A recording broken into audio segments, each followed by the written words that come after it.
బ్యాటింగ్లో విఫలమై కేవలం 141 రన్స్కే ఆల్అవుట్ అయింది ఎల్ఎస్జీ.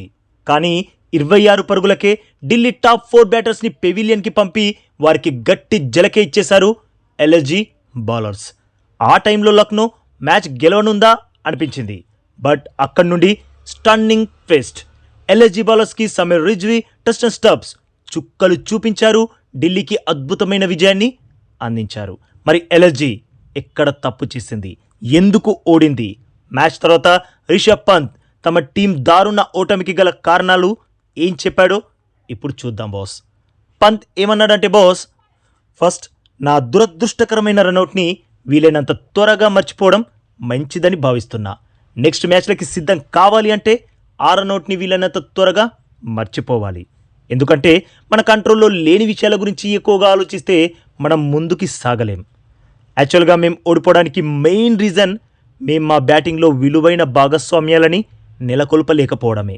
వరుసగా వికెట్స్ కోల్పోవడంతో తప్పక బ్యాటింగ్ చేయగల ఒక ఆల్రౌండర్ని ఇంపాక్ట్ ప్లేయర్గా బరిలోకి దించాల్సి వచ్చింది. నిజం చెప్పాలంటే మంచి బ్యాటింగ్ పిచ్పై మేము త్వరగా వికెట్స్ కోల్పోయాం. ఇక ఆయుష్ బదోనిని అప్ ది ఆర్డర్లో ఆడించడానికి కారణం రైట్ అండ్ లెఫ్ట్ కాంబినేషన్ కోసమే. అలా చేస్తే ఆపోజిట్ టీం లెఫ్ట్ ఆర్మ్ స్పిన్నర్స్తో బౌలింగ్ చేయించలేరని మేం భావించాం. కానీ దురదృష్టవశాత్తు నేను రాంగ్ టైంలో అవుట్ అయ్యా. లేదంటే అక్షర్ పటేల్ పవర్ ప్లేలో మరో ఓవర్ వేయాల్సి వచ్చేది. అప్పుడు అది మాకు కలిసి వచ్చేది. అయితే ఇవన్నీ క్రికెట్లో సహజమే. బ్యాడ్ సిచ్యువేషన్స్లో టీం త్వరగా వికెట్స్ కోల్పోయినప్పుడు బదోని తన మార్క్ బ్యాటింగ్ పర్ఫార్మెన్స్ ఇవ్వాలని మేం కోరుకుంటున్నాం. ఇక లో స్కోర్ టార్గెట్ ఇచ్చినా కూడా స్టార్టింగ్లో మా బౌలర్స్ చెలరేగిపోయారు. కేవలం 141 పరుగులు చేసి ఆపోజిట్ టీంపై ప్రెషర్ పెట్టడం చాలా చాలా కష్టం, ముఖ్యంగా ఇలాంటి బ్యాటింగ్ వికెట్పై. ఈ వికెట్పై 141 రన్స్ అస్సలు సరిపోవు. అయినా మా బౌలర్స్ అద్భుతంగా పోరాడారు. అయితే ఎక్స్ట్రాల రూపంలో 20 పరుగులు సమర్పించుకోవడం కూడా మా విజయ అవకాశాల్ని దెబ్బతీశాయి. కానీ 140 రన్స్ వంటి లో స్కోర్ టార్గెట్ని డిఫెండ్ చేసుకోవడానికి ఏ బౌలర్ అయినా వికెట్స్ కూల్చడానికే ట్రై చేస్తారు. అలాంటి సందర్భాల్లో ఎక్స్ట్రాలు కూడా సమర్పించుకుంటారు. యాక్చువల్గా మేము స్టార్టింగ్లో డీసీ కీలకమైన వికెట్స్ పడగొట్టి వారిని ఒత్తిడిలోకి నెట్టగలిగాం.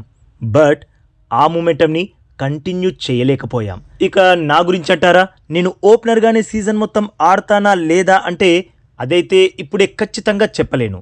ఇది 50-50 డిసిషన్. బట్ ఒక్కటి మాత్రం ఖచ్చితంగా చెప్పగలను, ఈ సీజన్ మొత్తం నేను టాప్ ఆర్డర్లోనే ఆడతాను అని అన్నాడు Lucknow Super Giants captain Rishabh Pant. మరి బాస్, పంత్ చెప్పినట్లు తను దురదృష్టవశాత్తు రన్అట్ అవడం, విలువైన భాగస్వామ్యాలు నెలకొల్పలేకపోవడం, ఎక్స్ట్రాల రూపంలో భారీగా పరుగులు సమర్పించుకోవడం వల్లే ఓడారా, లేదంటే అనవసరంగా బ్యాటింగ్ లైనప్లో ప్రయోగాలు చేసి బొక్కబోర్లా పడ్డారా? ఈ విషయంపై మీ ఒపీనియన్ ఏంటి బాస్? తప్పకుండా కామెంట్ చేసి చెప్పండి. అలాగే ఈ లేటెస్ట్ అప్డేట్కి ఒక్క లైక్ కొట్టి మన ఛానల్ని ప్లీజ్ సబ్స్క్రైబ్ చేసేసుకోవచ్చుగా బాస్. ఇక ఈ వీడియో చూసినందుకైతే మీ అందరికీ దిల్ సే థ్యాంక్ యూ బాస్.